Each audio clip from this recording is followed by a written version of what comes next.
This is Film Talk, where we interview the brightest minds in filmmaking 5 days a week.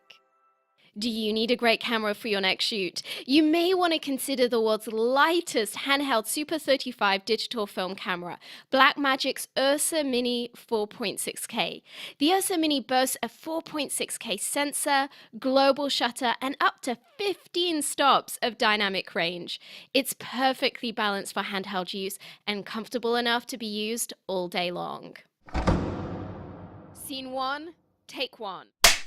Film Talk Nation, we are greenlit for yet another great show. Vanessa Frank here, and I'm excited to bring you our featured guest today, Matthew Margeson. Matthew, are you ready for your close-up? I sure am. Matthew Margeson is a composer for movies such as Oscar-nominated Captain America: The Winter Soldier, Oscar-nominated Wreck-It Ralph, Oscar-nominated Captain Phillips, Kick-Ass 2, This Is the End, Abraham Lincoln Vampire Hunter, X-Men First Class, Pirates of the Caribbean on Stranger Tides, The Expendables, and Eddie the Eagle, which is currently in theaters nationwide. Matthew, it's an honor to have you on the show today.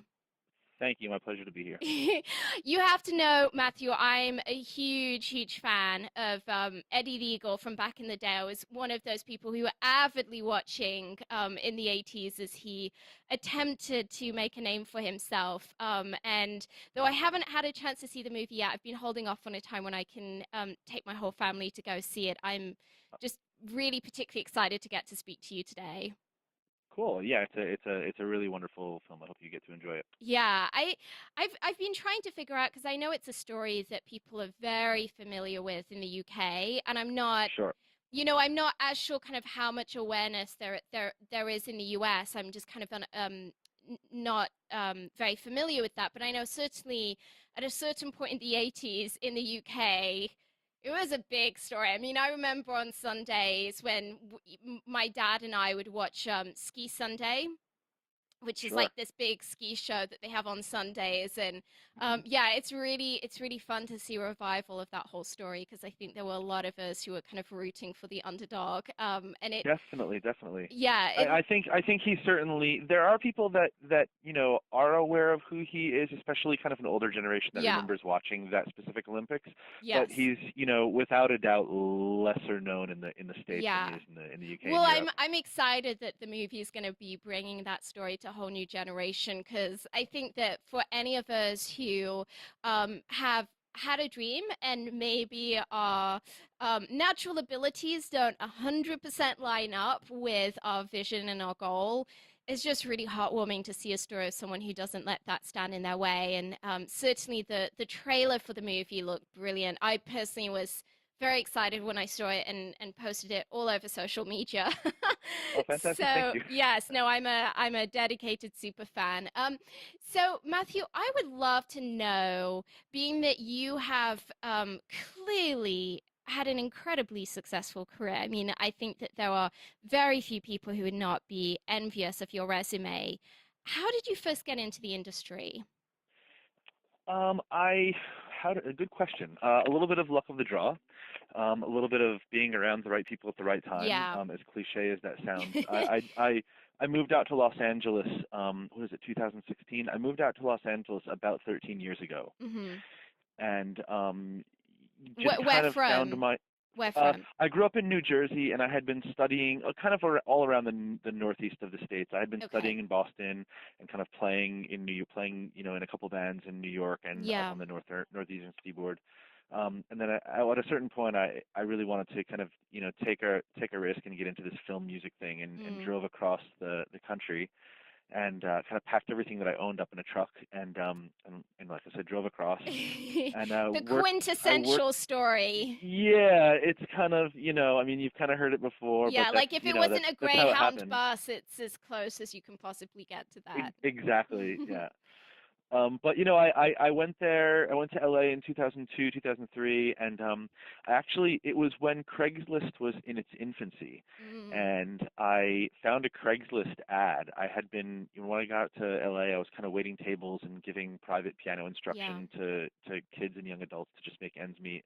And I found a Craigslist ad for a composer who was looking for an assistant just to kind of bring him coffee and you Yeah. know do the household chores. And about 2, 3 years later, I started getting some time behind the desk and helping program and just kind of just baby steps like that, meeting different people and working with a lot of different composers and just trying to get your name out there around LA Mm. and then just got a break of a couple of the A-list composers I had been working with that either couldn't do films because they were too busy or just I had been working with them for so long that they offered me to do a film as a co-write Yeah. and just and that's how it kind of streamlined. Wow. So, I mean, this is all comparatively, I don't want to say recent, but I mean, you've managed to achieve all of this in a decade, which is, in my mind, I know many people would feel that that's not very swift. In my mind, to get to this point, I would easily think there's a lot of people who may take 20 or 30 years to get to the point of working on the caliber of movies that you're working on. Presumably, if you don't mind me asking, you must be still pretty young, right?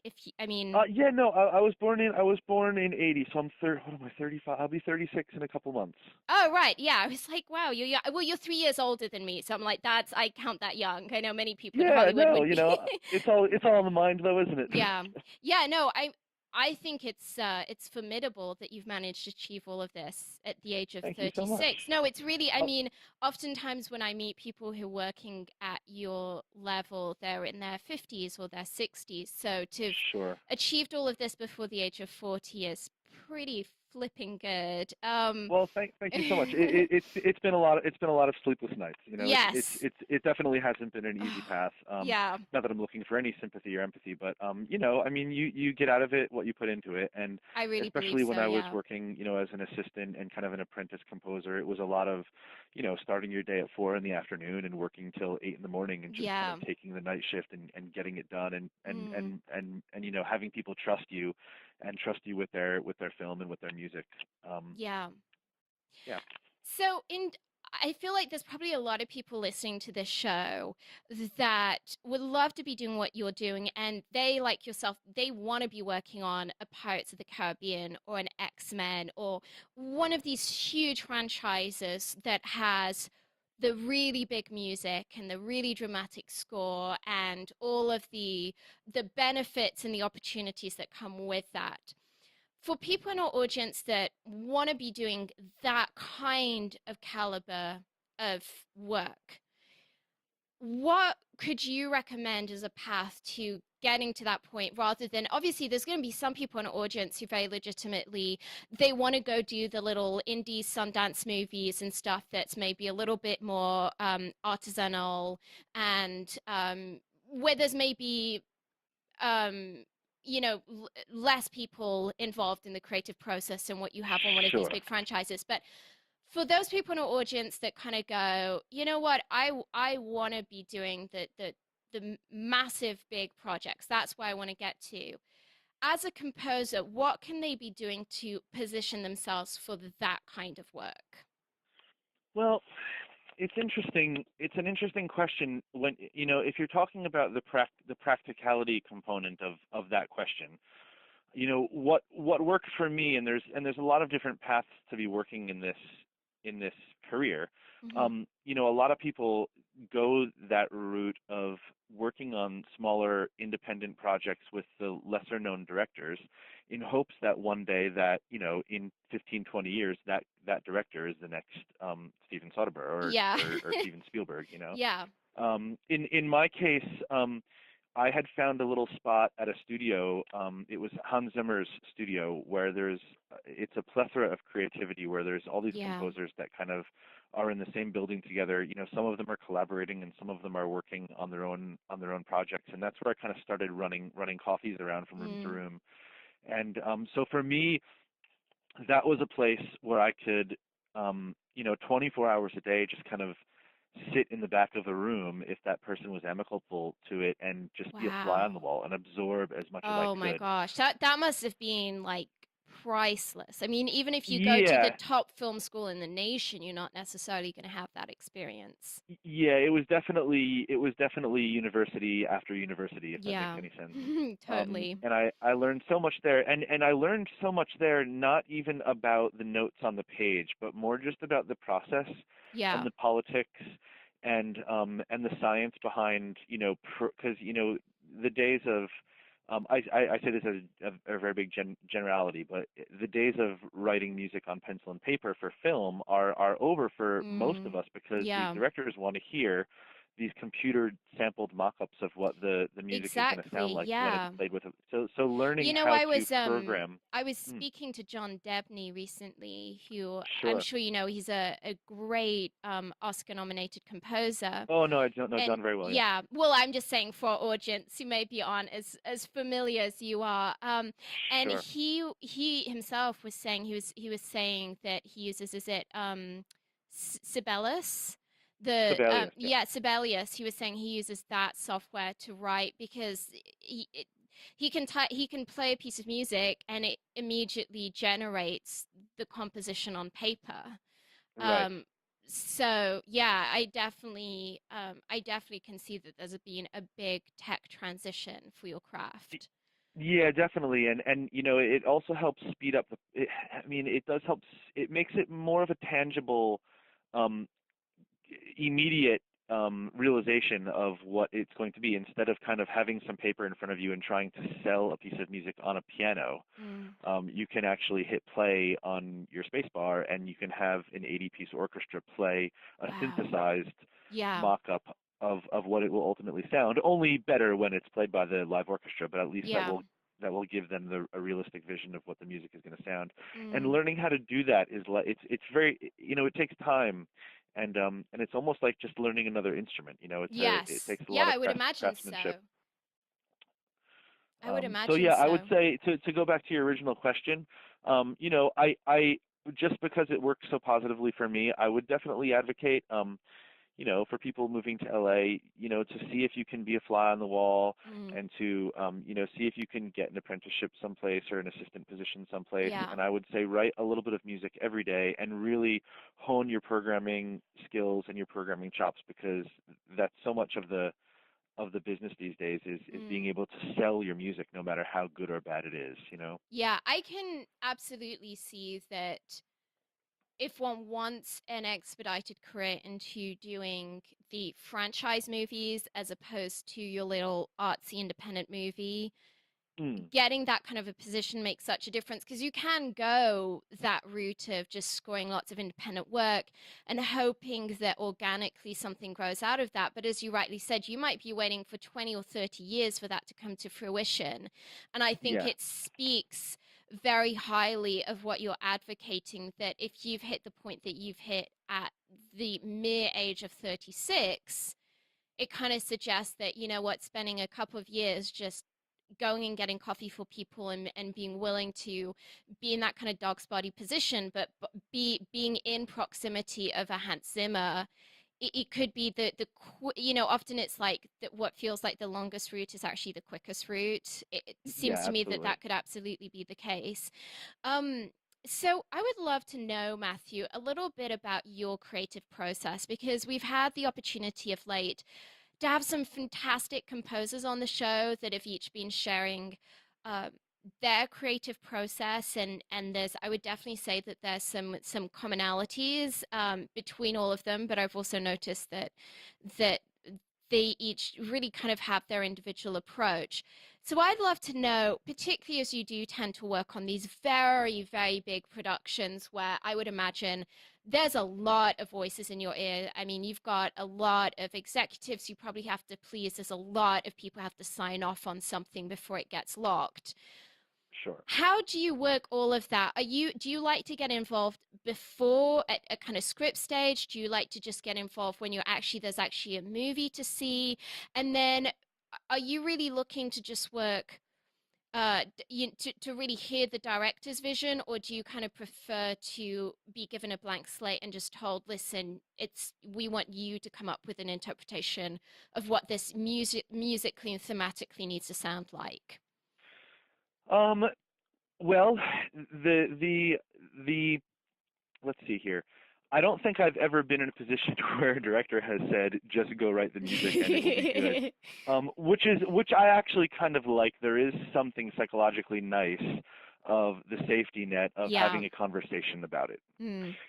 As far as the physical aesthetic of things, I think, if you do have a lot of the times when you get hired for a project, whether it be a film or a television show or a video game, they're already entering post-production. So the film has been shot Yeah. and they're just starting to edit and starting to think about music. Now, if you do have the luxury, for instance, on Eddie the Eagle, I was offered to do the film before they even shot the movie. So Mm. I was offered the film on the script stage Yeah. and was really, really nice because I didn't have the pressure of the deadline at that point. Yeah.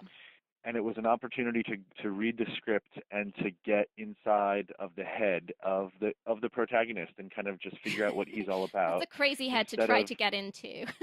exactly.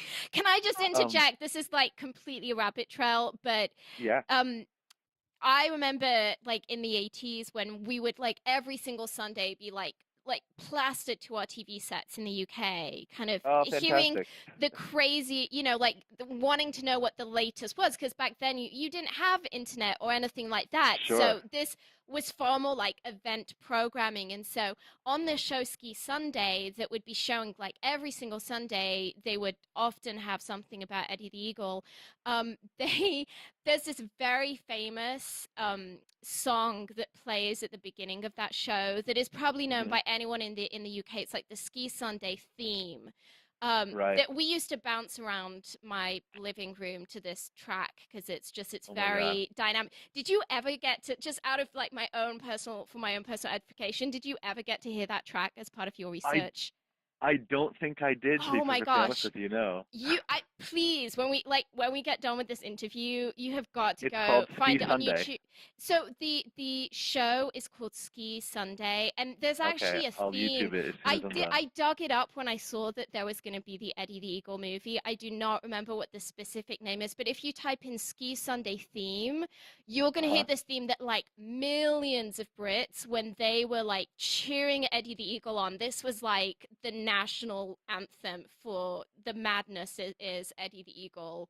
Oh my God, that's So hysterical. yes, I feel like you've built the movies up so much because of this show. I hope it lives up to expectation now. Oh, anything to do with Eddie the Eagle is, it's one of those things. It's like if you're a football fan and I don't know, you support Alabama, anything to do with Alabama is going to be exciting. That's kind of the Of way we course. feel about Eddie the Eagle. But no, anyway, you do, as you didn't get to see that as part of your research, please, please, please, you need to this evening listen to that. I think it might I be will definitely interesting do to you that. musically. Anyway, so to get back to your creative process, once you're able to, you're doing your research and you've started, you feel like you have something to present to the filmmaking team.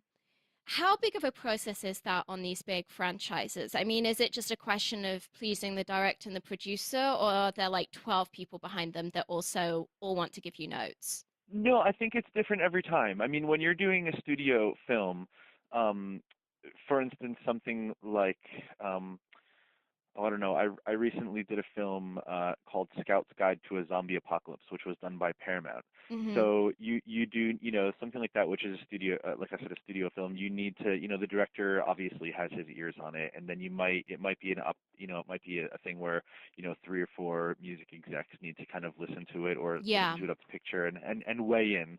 And when you're doing something, I mean, Eddie the Eagle, for instance, even though Fox distributed it, it's produced by a company called Marv, which is Yeah. really in its essence an independent Yeah, studio. I heard it was And pretty so independent. yeah, so in that case, my director Dexter Fletcher, and he was the person that had kind of first ears on things, and then Mm. our fearless leader and producer Matthew Vaughn, he would weigh in and he would, Yeah.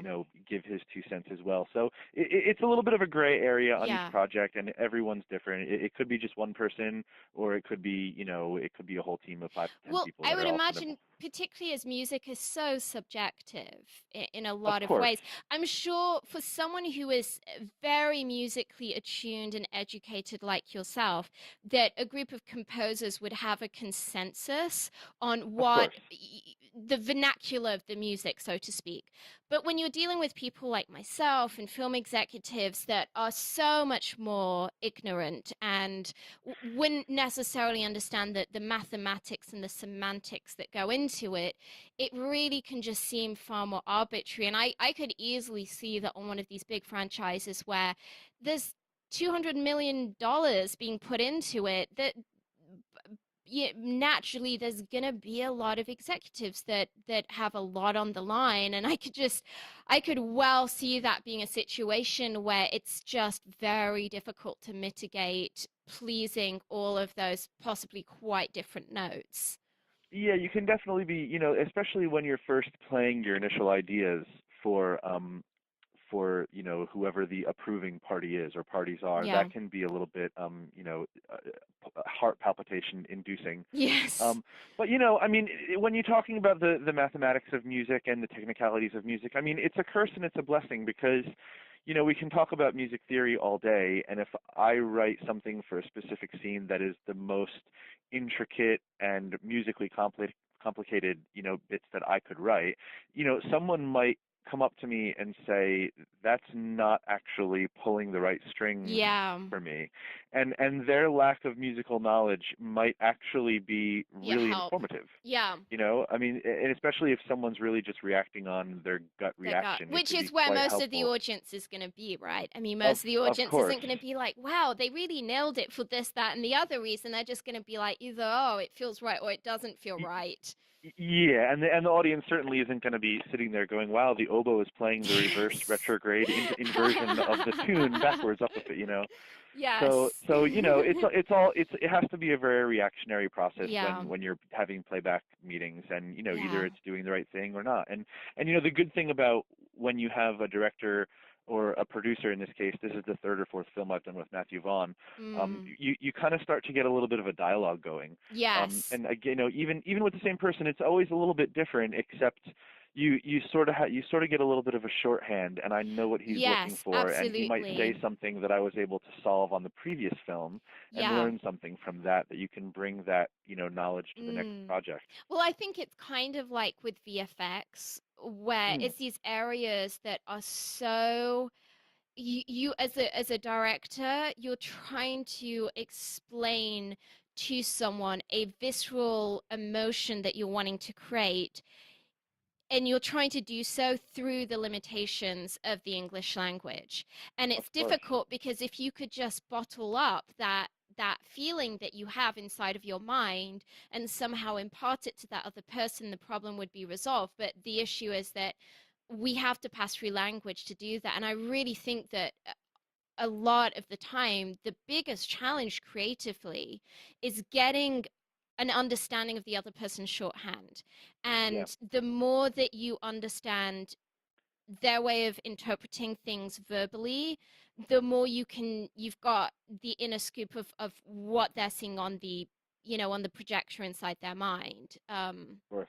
Yeah, and when you talk specifically about the English language like that, it can be quite limiting, can it? It is. Oh my gosh. No, Yeah. I've particularly for I think for people like myself who are not very musically educated, Hmm. it is really difficult when you're working with a composer and you are not able to scientifically break down what you're trying to explain, and you haven't developed a whole vernacular.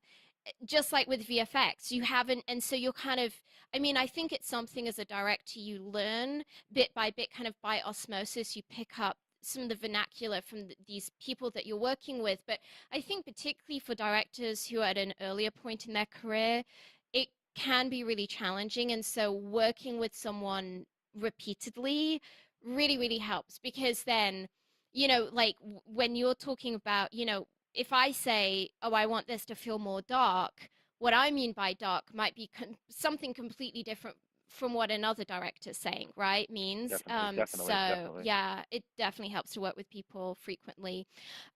Matthew, what would you say, having worked on this whole range of really big box office hits that you've worked on, what would you say was the biggest challenge that you've encountered so far in your career, and what did you do that to turn that situation around?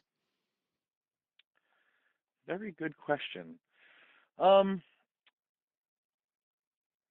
the biggest challenge so far, I think, has been those moments when you're not nailing something, Mm. and Which never and you, happens to you, right? of course, no, version one of everything is always approved, This but is just theoretical. yeah. No, I mean, it gets to that point if you're stuck on one scene and you've literally done, 13 Yeah. different completely new versions of a Mm. 4-minute scene. Yes. And the director is saying to you, it's still not there. Oh my gosh. Um, the physical process of doing another version isn't the hard part. It's it's learning how to deal with the psychology Wanting of to dealing with quit. that, Yeah. Yeah. and to have the tough skin and Yeah. to take those previous versions and leave them by the wayside and always not consider them to be your final opus. Yes. And to trust in your director sometimes is Mm. very difficult, and if they're Yeah. trying to push you for a reason, um, I remember on Eddie the Eagle specifically, there was one cue at the end of the film that I had to do. I don't know if it was 13 versions, but I had to do Wow. a lot of different versions for. See, you And should have the had Ski and Sunday. No, I'm sorry. yeah, exactly. I know I should have looked at that for interest for inspiration. And at one point, Matthew Vaughn had said to me, "Look, the rest of the score is world class, and that cue's not there yet." Yes, that's And he a was just like, very edifying way of I putting know it could it. be better. And Yeah. before he had said that, it's very easy sometimes to get really frustrated and to get really angry Mm. and to sometimes take it personally. But Yeah. you're all in it to make the best film that you can Yes. possible. So I think it sometimes can be, especially with new composers. I remember when I was first starting out, kind of doing a lot of arranging for other established composers, and the first couple times you get something thrown out, you take it very personally Yeah. because you've spent 2 or 3 days on this minute of Mm. music, Yeah. and you think it's amazing, and so, well, it's not quite right yet, and then Oh you're gosh. wondering why, and it's not Yeah. until months or years later that you realize, like, oh, they were right, it wasn't quite there. You know, one of the things that I find really gratifying as a director is, in a sense, I think your job is to set the standard and to not let to believe so much in the team that you've hired that sometimes you believe in their ability even more than they do because they're worn down and they're tired and they just want to give you something that's in that moment they're like, I just want to give you something that's good enough. And Oh, what we've I've all been there. yeah, and I find though that it can be really tough as a director to have to go back to someone and say, I know you can do better than this, and I believe that this project deserves better Deserves than better, you sure. know than this particular thing that you've created. But what I do find very gratifying is when you do push people like a good sports coach and they come back to you and say, oh my gosh, I would have never have reached that breakthrough moment with the score or my acting or my writing or whatever it is. And I'm so grateful that you didn't let me get away with that and that you pushed Sure. me because now this is the best scene I've written or this is the best scene I've composed. And oftentimes it actually is just because you've kind of pushed that person through the wall. I think that as a director is really, really gratifying. And I think it builds a lot of trust, but it's definitely difficult in that moment all around. It is really difficult for people before they get that breakthrough and they're just feeling like Definitely. you are not a nice person. Yeah.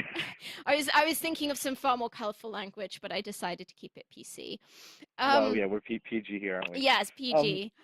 Yeah, no, and I think the more that it happens from the person that from my point of view, the more, and I've been now, like you said, doing it for 13, 14 years, so Mm, your skin does build up against it, yeah. and now if I get something thrown out, the first thing is, well, it wasn't the first thing that's ever been thrown out, and it's not the last thing that's thrown out, Yeah. and Yeah, you your resilience will, is built up.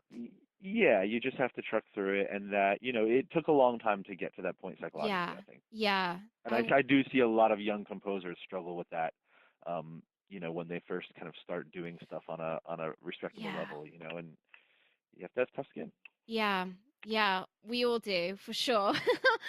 Well, Matthew, we're about to enter our final act in which we're going to be getting some of your top recommendations. But before we do so, let's take a moment to thank our sponsors. When you're putting together that masterpiece movie, the coloring is a major creative decision. It can make the difference between whether the audience interprets your story as warm, cold, dark, or light, and it can help define the genre of the film. Here's a quick tip. Horror movies tend to have blue tones, romantic comedies tend to have warm tones, apocalyptic movies tend to be grey and washed out, movies in which reality is off kilter tend to have green tones, and action movies tend to feature a lot of teal and orange, particularly in their artwork. The Emmy Award winning Da Vinci Resolve from Blackmagic will help you get that perfect color for your next production. The Da Vinci Resolve 12 combines professional non-linear video editing with the world's most advanced color corrector, so you can now edit, color correct, finish, and deliver all from one system. The DaVinci Resolve is completely scalable and resolution independent, so it can be used on set, in a small studio, or integrated into the largest Hollywood production pipeline. From creative editing and multi-camera television production to high-end finishing and color correction, only DaVinci Resolve features the creative tools, compatibility, speed, and legendary image quality that you need to manage your entire workflow, which is why it is the #1 solution used on Hollywood feature films. Matthew, welcome to the final act where you'll be sharing incredible resources and mind blowing answers. Are you ready? Sure. Matthew, what is the best advice you've ever received? Oh, putting me on the spot, aren't you? The best Specifically about advice, filmmaking, I feel like I should probably hone it down to that. Specifically about filmmaking. I think the best advice I've ever received, or some advice that I could give, is that listening is just as important as speaking sometimes. Yeah. And I think there's so much to learn, um, from watching and listening to people and absorbing situations. Mm. Um, yeah, that I think it comes into play almost every single day that I'm working. Yeah. Yeah, I think that's wise, particularly as you pointed out. A- Any stage of filmmaking is rife with politics and interpersonal dynamics, but I think post production is a particularly tough assignment for all related departments because you have the reality that there's a release date set. The production can might very well have gone over schedule, but that release date is not shifting, and so much of the time the post production is set up by various delays, and the pressure that that puts on everyone involved in post production is spectacularly intense. And I think as well, you're often dealing with a producer, a director who might be pretty exhausted at that point because they've come off a substantial pre-production and production process, and having a post-production teams, especially department heads, that have that wisdom to be really calm, really observational, really diplomatic and sensitive, which is something that really, I believe, stems out of uh, observing and really thinking before you speak. It Absolutely. really speaking as someone who's been in that kind of a position, it makes such a difference. Someone who's able to pour water on the fire rather than gasoline is always going to be someone that is going to get hard again. Yeah. And I truly believe, I mean, whether you're working with another composer or an editor or a director, there's knowledge to be gained from everybody. I Yeah. mean, whether it's a trick to learn to use in the future, or if it's something that as just as valuable as something to never do again, or you see Yes. someone make the mistake, is like, well, Yeah. I know now never to go that way. Yeah. Um, there's a wealth of information and knowledge just Mm. happening all around you. So sometimes it's really nice to observe and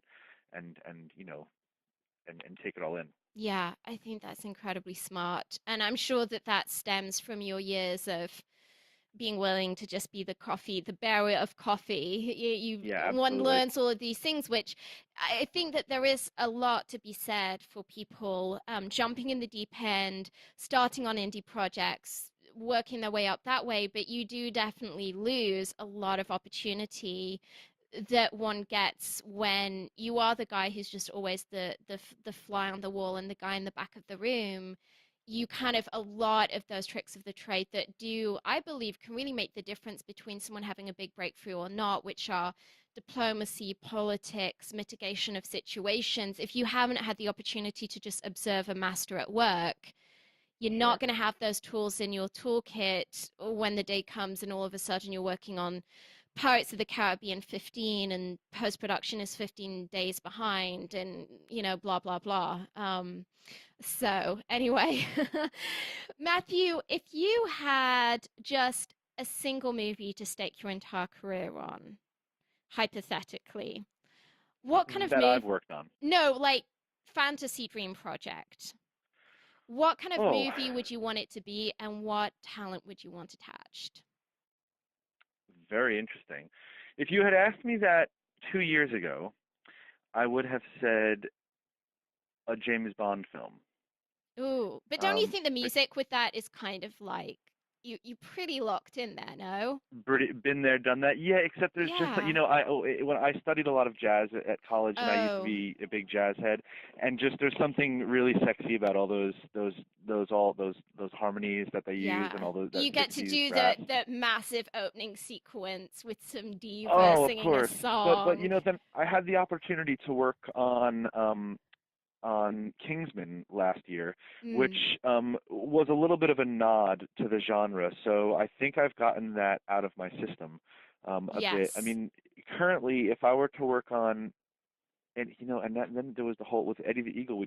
I did this whole '80s score, which was a Oh, whole I lot of fun. cannot wait to see this movie. I'm sorry. I'm like so excited. Just it's like that thing of like anything that's from your childhood. Like I know Oh, when it's gonna Mad put you Men right and back into it. yeah, Yeah, like when Mad Men ended, there were a lot of people saying like I feel like I'm saying goodbye to my childhood because that's been like sure. an hour in my week that I've been able to revisit the 50s, which Yeah. it's definitely how I feel about the 80s and 90s. But anyway, so you did you did that kind of a score for Eddie Oh, Legal. it was definitely a homage to anything in the late '80s, early '90s. I mean, the whole entire score is very using the word campy is wrong, except it's all synthesizers.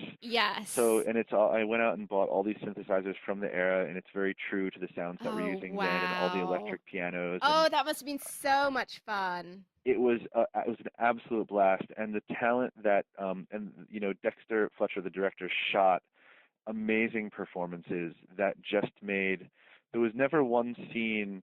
There's always one or two scenes in a film that we have to save with music, because either the performances Yes. aren't there or the edit or they Yes. didn't have the shot, Yes. and so well we need to spoon feed the audience a little Yes. bit with Like music. music So is the most amazing, like if you have just screwed up as a director on some level, or like sometimes it's sure. just that there was a performance outside of your control.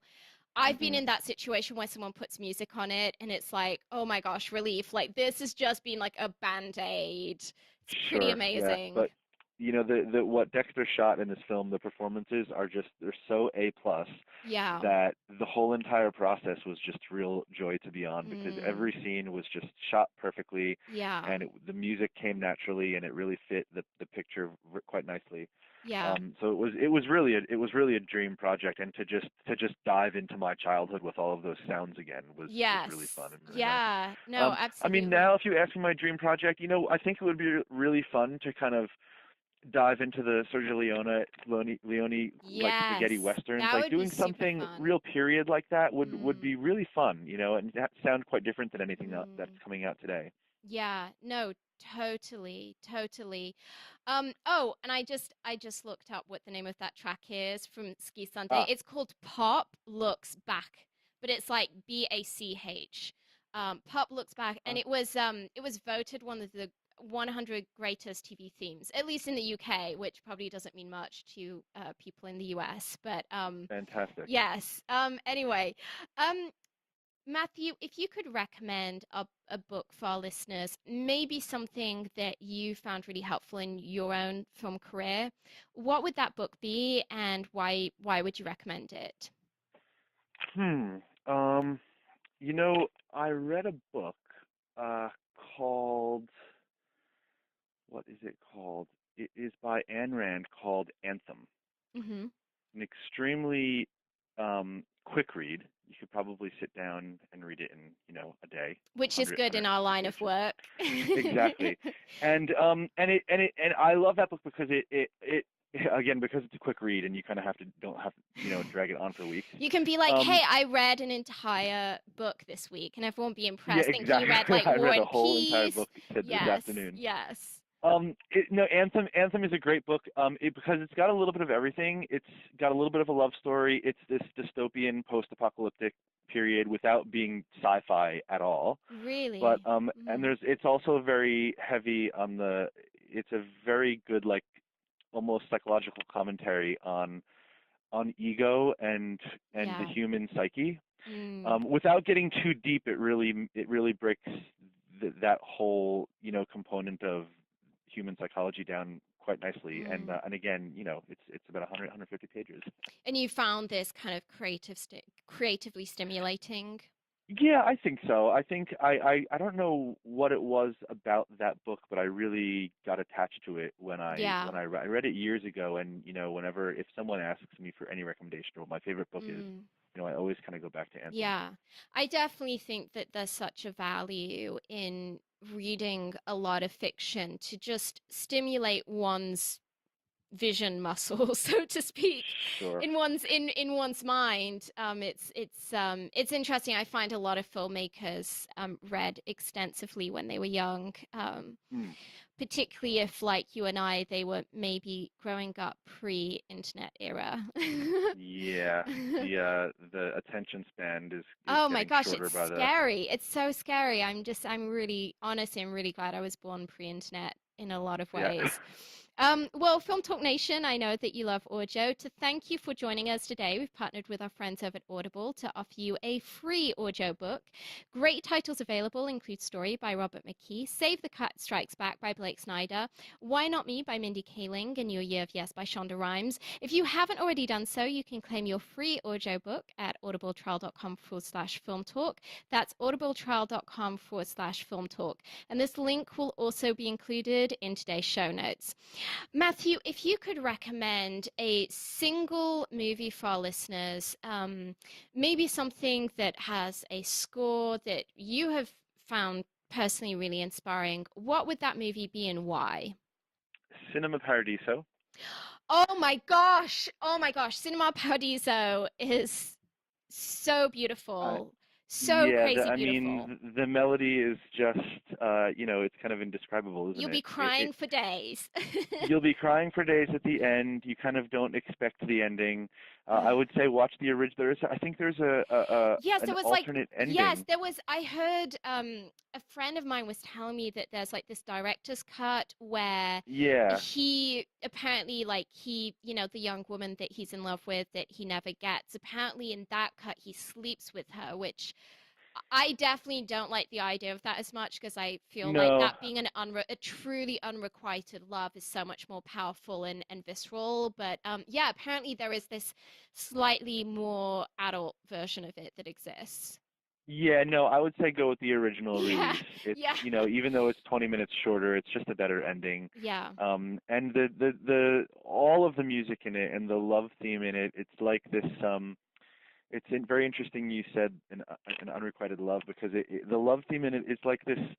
It's this meandering tune that kind of doesn't seem like it's going anywhere, but it somehow feels like the notes were always there and meant to be, Mm, if that makes sense. yeah. It's just amazing. And Ennio Morricone gets away with having a saxophone in a score, which you don't hear too much anymore these days. Mm-mm.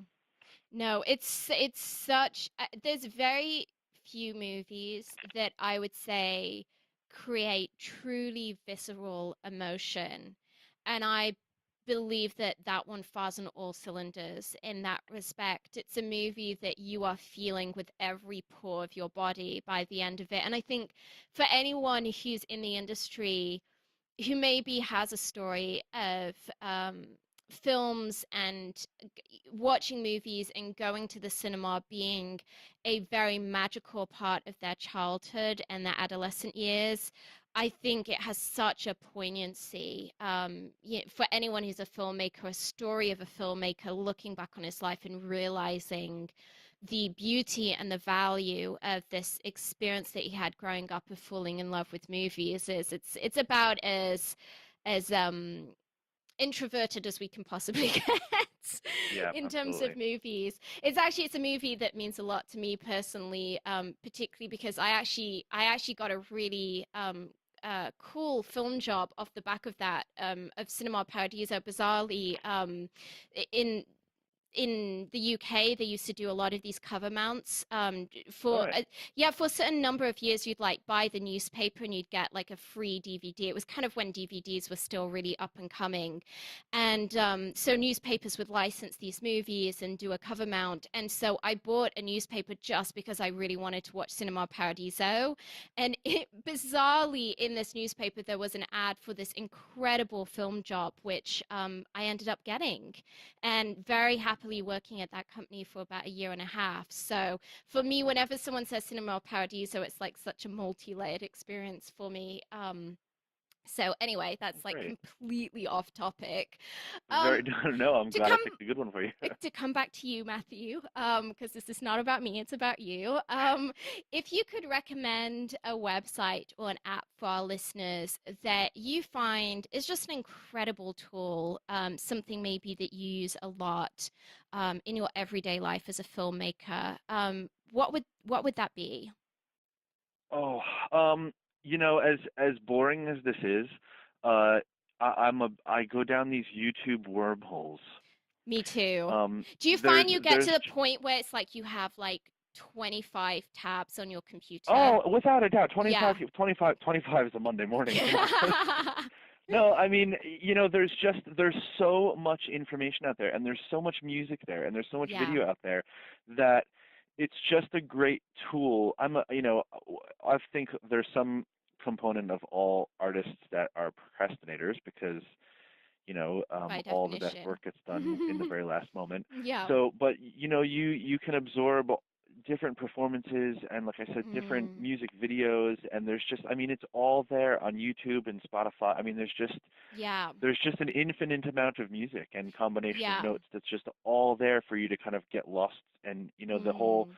algorithms that if you're watching this, oh, we recommend I you know, checking isn't this it out. amazing? Like, I love how it will enable you to discover different versions of the same song, even if it's not a professional release, but just getting to see even a fan version of a song where you're getting to hear what it sounds like acoustically can make such a difference because particularly for those of us who aren't as musically talented as you are and who aren't able to just picture that, to be able to rapidly just get to a version of what it would sound like if it was just stripped back on a Yeah, guitar, because absolutely. sometimes you like the song but you don't want to license that version. Recently Sure.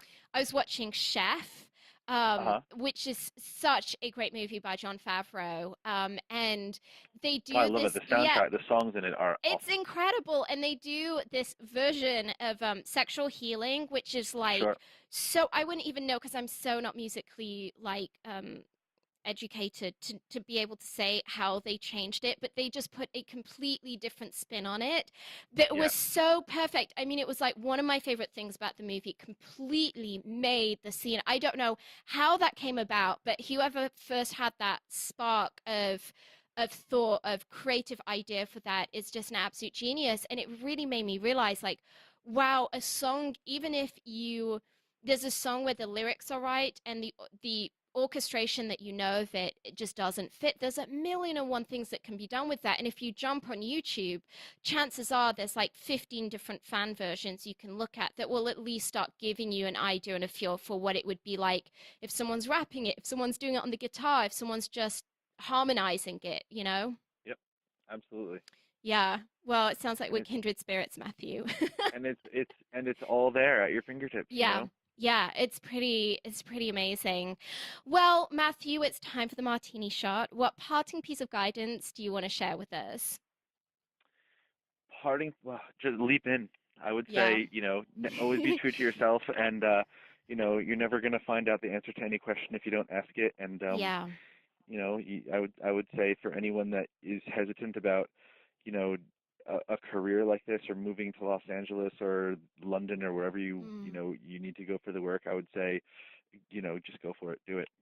Great advice from a very successful man. Well, that's a wrap. Film Talk Nation, in this industry, you're only as good as the people you know.